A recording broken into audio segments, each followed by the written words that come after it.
এখন রবীন্দ্রনাথ ঠাকুরের শান্তিনিকেতন গ্রন্থের অন্তর্গত শেষ গানে সম আছে, ছন্দে জ্যোতি আছে। এবং এই যে লেখা চলছে, এই লেখার অন্য সকল অংশের চেয়ে দাঁড়ির প্রভুত্ব কিছুমাত্র কম নয়। এই দাঁড়িগুলোই লেখার হাল ধরে রয়েছে, একে একটানা নিরুদ্দেশের মধ্যে হু হু করে ভেসে যেতে দিচ্ছে না। বস্তুত কবিতা যখন শেষ হয়ে যায়, তখন সেই শেষ হয়ে যাওয়াটাও কবিতার একটা বৃহৎ অঙ্গ। কেননা কোনো ভালো কবিতাই একেবারে শূন্যের মধ্যে শেষ হয় না। যেখানে শেষ হয় সেখানেও সে কথা বলে। এই নিঃশব্দে কথাগুলি বলবার অবকাশ তাকে দেওয়া চাই। যেখানে কবিতা থেমে গেল, সেখানেই যদি তার সমস্ত সুর, সমস্ত কথা একেবারেই ফুরিয়ে যায়, তাহলে সে নিজের দীনতার জন্যে লজ্জিত হয়। কোনো একটা বিশেষ উপলক্ষে প্রাণপণে ধুমধাম করে যে ব্যক্তি একেবারে দেউলে হয়ে যায়, সেই ধুমধামের দ্বারা তার ঐশ্বর্য প্রকাশ পায় না, তার দারিদ্র্যই সমুজ্জ্বল হয়ে ওঠে। নদী যেখানে থামে, সেখানে একটি সমুদ্র আছে বলেই থামে, তাই থেমে তার কোনো ক্ষতি নেই। বস্তুত এ কেবল একদিক থেকে থামা, অন্য দিক থেকে থামা নয়। মানুষের জীবনের মধ্যেও এই রকম অনেক থামা আছে, কিন্তু প্রায় দেখা যায় মানুষ থামতে লজ্জাবোধ করে। সেই জন্যেই আমরা ইংরেজের মুখে প্রায়ই শুনতে পাই যে জিন লাগাম পরা অবস্থায় দৌড়তে দৌড়তে মুখ থুবড়ে মরাই গৌরবের মরণ। আমরাও এই কথাটা আজকাল ব্যবহার করতে অভ্যাস করছি। কোনো একটা জায়গায় পূর্ণতা আছে, এ কথা মানুষ যখন অস্বীকার করে, তখন চলাটাকেই মানুষ একমাত্র গৌরবের জিনিস বলে মনে করে। ভোগ বা দান যে জানে না, সঞ্চয়কেই সে একান্ত করে জানে। কিন্তু ভোগের বা দানের মধ্যে সঞ্চয় যখন আপনাকে ক্ষয় করতে থাকে, তখন এক আকারে সঞ্চয়ের অবসান হয় বটে, কিন্তু আর এক আকারে তারই সার্থকতা হতে থাকে। যেখানে সঞ্চয়ের এই সার্থক অবসান নেই, সেখানে লজ্জাজনক কৃপণতা। জীবনকে যারা এই রকম কৃপণের মতো দেখে, তারা কোথাও কোনো মতেই থামতে চায় না। তারা কেবলই বলে, চলো চলো চলো। থামার দ্বারা তাদের চলা সম্পূর্ণ ও গভীর হয়ে ওঠে না। তারা চাবুক এবং লাগামকেই স্বীকার করে, বৃহৎ এবং সুন্দর শেষকে তারা মানে না। তারা যৌবনকে যৌবন পেরিয়েও টানাটানি করে নিয়ে চলে। সেই দুঃসাধ্য ব্যাপারে কাঠ, খড় এবং চেষ্টার আর অবধি থাকে না। তাছাড়া কত লজ্জা, কত ভাবনা, কত ভয়। ফল যখন পাকে, তখন শাখা ছেড়ে যাওয়াই তার গৌরব। কিন্তু শাখা ত্যাগ করাকে যদি দীনতা বলে মনে করে, তবে তার মতো কৃপাপাত্র আর কে আছে? নিজের স্থানকে অধিকার করার সঙ্গে সঙ্গে এই কথাটি মনের মধ্যে রাখতে হবে যে এই অধিকারকে সম্পূর্ণ করে তুলে একে ত্যাগ করে যাব। এই অধিকারকে যেমন করে পারি শেষ পর্যন্ত টানা হেঁচড়া করে রক্ষা করতেই হবে, তাতেই আমার সম্মান, আমার কৃতিত্ব।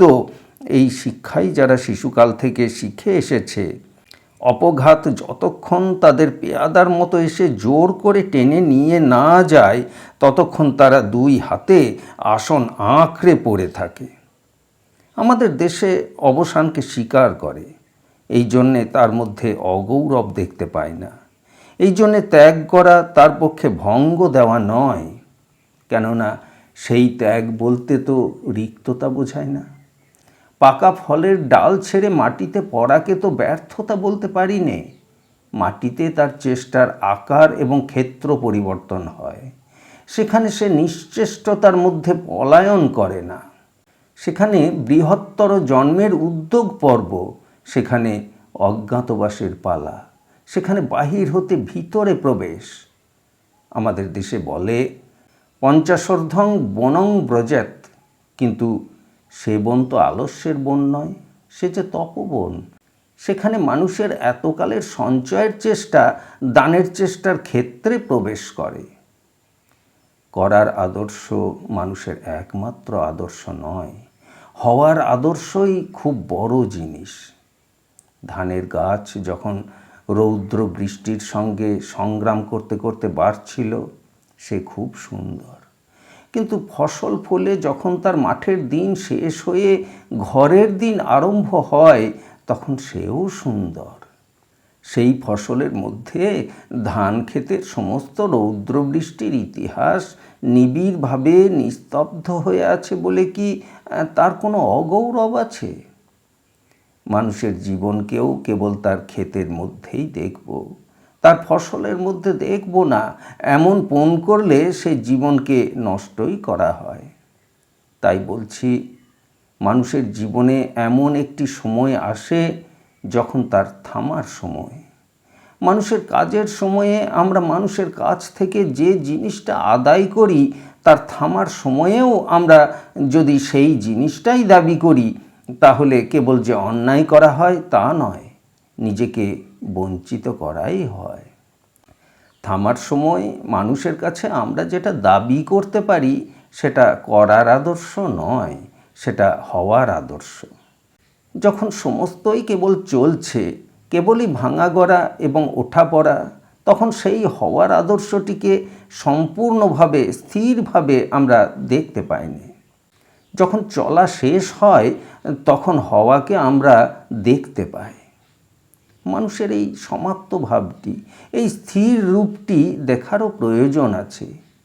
ক্ষেতের চারা এবং গোলার ধান আমাদের দুইই চায়। কেজো লোকেরা কাজকেই একমাত্র লাভ বলে মনে করে, এই জন্য মানুষের কাছ থেকে তার অন্তিমকাল পর্যন্ত কেবল কাজ আদায় করবারই চেষ্টা করে। যে সমাজে যে রকম দাবি, সেই দাবি অনুসারেই মানুষের মূল্য। যেখানে সমাজ যুদ্ধ দাবি করে, সেখানে যোদ্ধারই মূল্য বেশি। সুতরাং সকলেই আর সমস্ত চেষ্টাকে সংহরণ করে যোদ্ধা হবার জন্যেই প্রাণপণে চেষ্টা করে। যেখানে কাজের দাবি অতিমাত্র, সেখানে অন্তিম মুহূর্ত পর্যন্ত কেজোভাবেই আপনাকে প্রচার করার দিকে মানুষের একান্ত প্রয়াস। সেখানে মানুষের দাঁড়ি নেই বললেই হয়, সেখানে কেবলই অসমাপিকা ক্রিয়া। সেখানে মানুষ যে জায়গায় থামে, সে জায়গায় কিছুই পায় না, কেবল লজ্জা পায়। সেখানে কাজ একটা মদের মতো, ফুরলেই অবসাদ। সেখানে স্তব্ধতার মধ্যে মানুষের কোনো বৃহৎ ব্যঞ্জনা নেই। সেখানে মৃত্যুর রূপ অত্যন্তই শূন্য এবং বিভীষিকাময়, এবং জীবন সেখানে নিরন্তর মথিত, ক্ষুব্ধ, পীড়িত ও শত সহস্র কলের কৃত্রিম তাড়নায় গতিপ্রাপ্ত।